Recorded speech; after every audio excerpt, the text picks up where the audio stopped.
Hello, my name is John Hofer, Wise Earth Farm. You've probably heard about me and seen me on other Curtis Stone's videos. So I read all the comments in the last couple days ago. Curtis posted about these caterpillar tunnels and what are the pros and cons to having one big piece of plastic that covers essentially 3 caterpillars wide, as in 56 feet wide, and why we did what we did. So first of all, we'll break it down into very simple terms, and that is the rib here itself. That's what I've broken down as a rib. The spine is the top part over here. You know, just see that over there. So this is what I would call the spine, and then we have the ribs. So our ribs are 10 feet apart because this system here is only for shedding water. It is not meant for a snow load, not meant for, well, really not meant for a snow load. It is strictly to shed. So we have every 10 feet, so on a 50-foot section, we have 6 ribs, and there's 12 beds wide, which is what I would call a section, which means we have an area that is 50 feet wide by 42 feet. That's what this entire area covers. So we have 12 beds, 12-inch walkways, 50 feet long. Now that we know where that is, we'll go into our advantages and disadvantages. So our advantages of having one piece of plastic falls down into that. First of all, our sprinklers, they cover 6 feet at a time. So we set them up at the 3 beds on either side, and they can sprinkle part of this tunnel and part of the next tunnel. So we only need 2 rows of sprinklers in order to cover 12 beds, because each sprinkler line covers 6 beds, right? Makes sense? So if I were to use a sprinkler separate into each caterpillar tunnel, we would only be sprinkling 1 row, would only do 4 beds, so we would need an extra set of sprinkler lines. So there's a disadvantage. I'd need an extra row of sprinklers. The other disadvantage is right here where the 2 ribs meet. So just come right here. So imagine if I had plastic coming down in here as an individual one, if I had just covered this tunnel all by itself, and then this tunnel individually, and then that tunnel individually. So imagine both plastics coming down into here. So now you have double layered plastic right in here, and the sun is down there. It gets quite shady in here. Does that make sense? Yep. So there's a positive, there's the advantage to what it was. The other advantage is if you have 2 rows of plastic coming down in here, you have a lot of weeds growing right into these lines. So major issue for us. And you also have 3 times the amount of plastic, not 3 times, but like you put on 1 sheet, then you put on another sheet, and then you put on another sheet, whereas 1 sheet is 1 sheet. So yes, it's a bigger sheet, but it's kind of the same time to break it down. And I'll go through numbers later on. Those are the pros as far as I can see. And then the other thing is, when you're in here, imagine I'm inside now and it's all covered in plastic. I can see everything. I don't have to, like if I want to walk through, I can just walk through, but if it were double layered plastic, I couldn't. This would be my wall here. Does that make sense? Yep. So therefore, major advantages. I can walk across the whole field, like I can walk across the whole section, no problem. And that's why our sprinklers work so good, because they can just sprinkle everything. Yep. Now, a couple disadvantages, and that is, well, actually I'll break it down into why we use a spine. We use a spine because a regular caterpillar tunnels, at the end of each last bow, you come back about 10 feet with your plastic in like a triangle shape, and that's how you keep your plastic anchored into the ground. Well, if you look at our field, we only have 5 feet in between each section, so we can't do that, or else we would steal area from the next block, which, you know, if you have that area, that's great, but we don't. So real estate for us is major, so we can't do that. And that's why there's a rigid pole in the center. So now covering the plastic, the disadvantage of that is obviously it's a big piece of plastic. So at the very start, we just had the plastic from end over top of the first hoop, and then a straight line over to the next hoop, over to the next, and then drop down. So it's a 56-foot piece of plastic by 52, because we're 50 feet long, 1 foot on either side for our channel locks, and then 56 feet down to drape it down. Again, the disadvantage to that is, and a couple guys did mention that, is that the plastic raises up and drops and all that sort of stuff. So at the very start, we didn't have the plastic tied down, but then later on, we took rope, and I know there's some people that are like, oh, cutting plastic, a bad thing. However, it worked. It actually worked very well. The plastic that came down in here, we just pulled it down, and the rope that attached alongside between each caterpillar tunnel, we cut a slit, and then we dropped and put another one down, and we sucked the whole plastic down. That's how you did it. As soon as we did that, wow, it was like, holy moly, no more bucking, no more. And that's where the water can leak out too. Exactly. Yeah. Now, if I were to do it differently though, I would take rebar and I would punt, you still have to cut a hole, I would run rebar across the whole thing so you can pull the whole thing down as once. And rebar is cheap. You're gonna pay $10 for a 20-foot length, so cheap to do.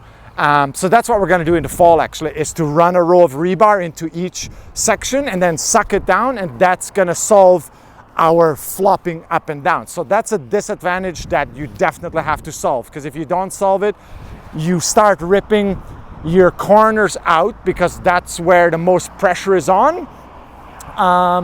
And we had a couple tears like that, but pretty simple to fix. You just move your rib over and you fix it. So avoid that by doing that.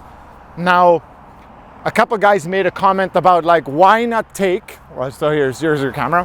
Why not take a straight bar from the top of that bow, straight across to the top of that bow, straight across to the top of that bow? Disadvantage to that is that now you create a pool in here. So there's no way of making that plastic taut. So, you know what I mean? Like you're going up, and then you have 28 feet of straight line of plastic that can just buck and flop and do whatever stuff. So I thought about that, but it was just never gonna work. I canceled that idea very quickly because I knew that it would just flop too much. The better solution is the one in here. It's the one between each rib, and it worked very well. I mean, we had this up for 3 weeks, and well, 3 weeks after we adjusted this, and it worked out great. There was one other thing that I wanted to address, because that was something that, so now, because of this greenhouse being so big, the weakest points are going to be your outside corners. Very important to anchor them into the ground securely, because that's where majority of the weight is on, and to make sure that your plastic on the outside corners don't have any severe corners on them to rip, because as soon as you start a rip, you're gonna rip all the way through, and you're just gonna wreck your plastic. And as soon as you have a rip, you start the chatter of the plastic, and then it just keeps ripping, and pretty soon you'll have 20 feet of rip, and there's no saving it. Then you have to come back.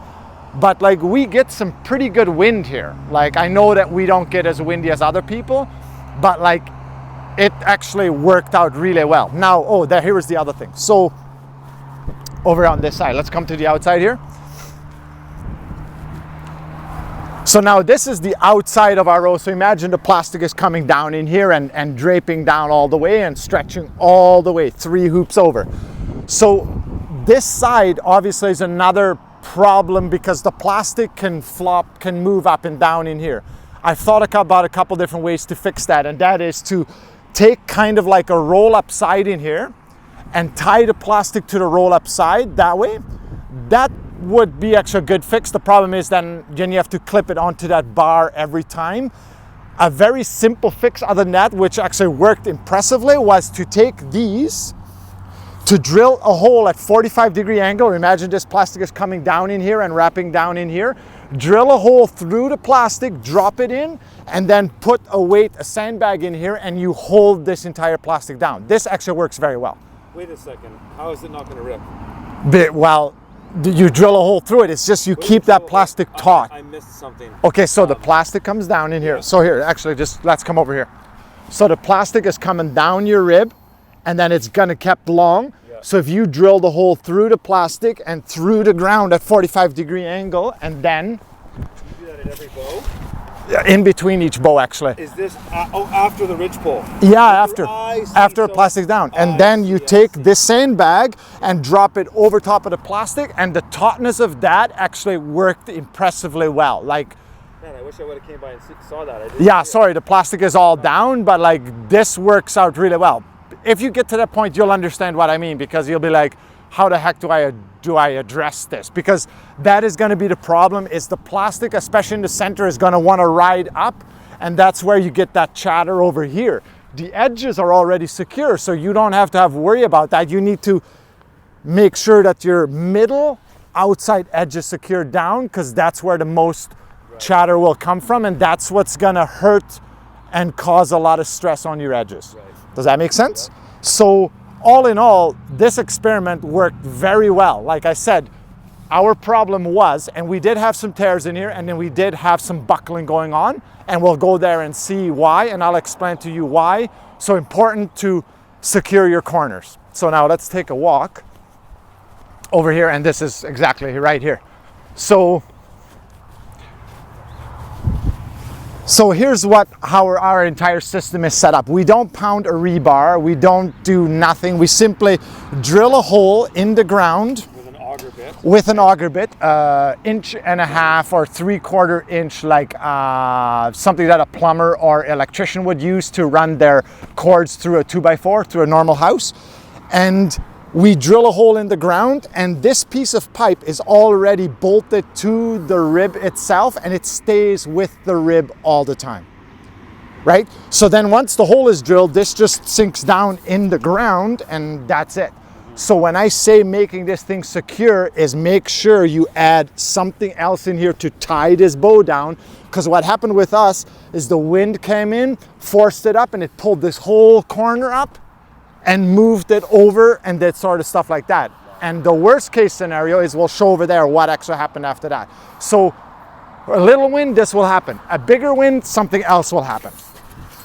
Okay, so take a look at this greenhouse in here. So this is what a big wind did, is the back corner came out and it started racking this whole thing over. Oh, wow. But I mean, there's a good wind here. I'm glad I seen this, and I would have loved to keep the plastic in here, but we had a bit of a screw up. But I would say, as far as the experiment goes, this worked out very well. And I'll show you now what it did over here if you don't properly secure your corners. So we had plastic is here. We had very little rips. Like, this is 100% reusable, even after having this major collapse. So what happened here is, the rib, this rib that was in here, it's the one laying there, this rib in here, the whole piece of plastic here, the whole piece of plastic came up, moved this whole rib up and buckled it over to there, and that's why there's no rib attached to there, so over up to here. So that's what a big piece of plastic will do if you don't secure it. But it worked. Like, so if these corners would have been secured, we'd have zero issues. But all in all, this worked very, very, very well. And I'm glad that we had these screw ups, because I now know what can happen. I mean, I've seen, it's like, whoa, okay, that's what can happen. So secure your corners, very cool. Secure between your bows into here, and secure your outside edge, and you'll have very, very few problems. This has been a phenomenal experiment that has worked. Now, some people might say, well, what's the advantage of going through all this trouble, putting all these bows up? Why not just build a greenhouse? Well, cost-wise, this is so cheap. Like, So cheap. if you think about this is 12 beds at 50 feet long. Is that still good for or should we just? Yeah, it's fine. I think it's gonna blow over. Yeah. So the reason why it's 10 ribs, sorry, it is 6 ribs times 3, so that is 18 ribs, and we're covering 12 beds 50 feet long. Well, take a look at that greenhouse back there, that big one. That big one only has equivalent of 18 beds in there. Right. And that freaking thing is big, and the amount of plastic and the amount of money you're gonna put in there. Plus, I can never move that thing. That thing stays. Yeah, and you don't need a greenhouse. You don't do hardcore winter stuff. No. So you don't need to have a greenhouse out here. So Well, it's a plus- cost and it's a need. Well, plus, I can use this here in the spring. I can now move it over there in the summer to protect my lettuces with a shade cloth. And then in fall, I can maybe move it back here or over there and have fall protection. So I have a 3-in-1. Yes, it is work to put up and down. However, the other day when this plastic did all its destruction and we had the wind blow up, the two of us, remember, 2 people came and dismantled all of this plastic. 1, 2, 3 sections of this. It took us 1 hour and 1 minute. That's it. So like, this is fast up and down. Now to move these ribs is also super fast because again, everything is pre-drilled. So you go to your section, you pre-drill them, you put them in and away you go. Our calculations are showing that you can set up an entire section like this, 2 people in about an hour and a half and the whole thing is done. If you're proficient at it. If you're brand new, don't expect to do it at that speed. But once you have it figured out, so now you can move and protect any area of your farm as long as you make your sections, like our sections are all exactly the same. We have 24 sections, which are 50 feet long by 42 feet wide, and they all have 12 beds in them. So for us, I can take this sprinkler system, I can take this hoop system and move them anywhere, and I don't have to modify anything anywhere. So that's why I did it, is that, and we've tried the singular ones and we still had blowouts happening with those, because if you don't secure them down, you have the same thing as the corner comes up, boom, and goes sailing, and then you have a destruction. Well, we've had just as much damage done with a single caterpillar than we've had with these triples. So I'd say it worked out pretty darn well. Like I said, I'm glad we had these wind storms that have caused me to look at. And then the worst case that's happened so far is the spine is buckling. Oh, look at that. So that's what happened there, is when this guy comes, when the first rib comes up, it'll buckle there, and that's the worst case scenario. So like, not super big deal. You know, so these 3 sections here were all under one plastic, whereas these 2 sections over here were all individual. Yeah. And in between each row, we had way more weeds. We had to set our sprinklers up 1 sprinkler line for every 4 beds, so we needed more sprinkler lines. Yep. We had more weed problems. Yep. We couldn't walk from one tunnel to another because we had to walk around. Yep. So in my opinion, way more advantage to do that. Now, if you just want to cover 4 beds, go ahead, use a single one. I'm not trying to tell you to do all this, but the reason I did it, or we did it, is because in our context, it worked way better to have 1 sheet of plastic. And I am going to trial some more stuff here this fall, and maybe we can do another video with that, how that's going to work. But so far, this has worked impressively well. I mean, yeah, you just got to understand plastic and how it's going to work and where it's going to break, is really what the scenario of this whole thing is. So I hope that answers all your questions, and yeah, go ahead, trial it. All right, cool. Thanks for listening.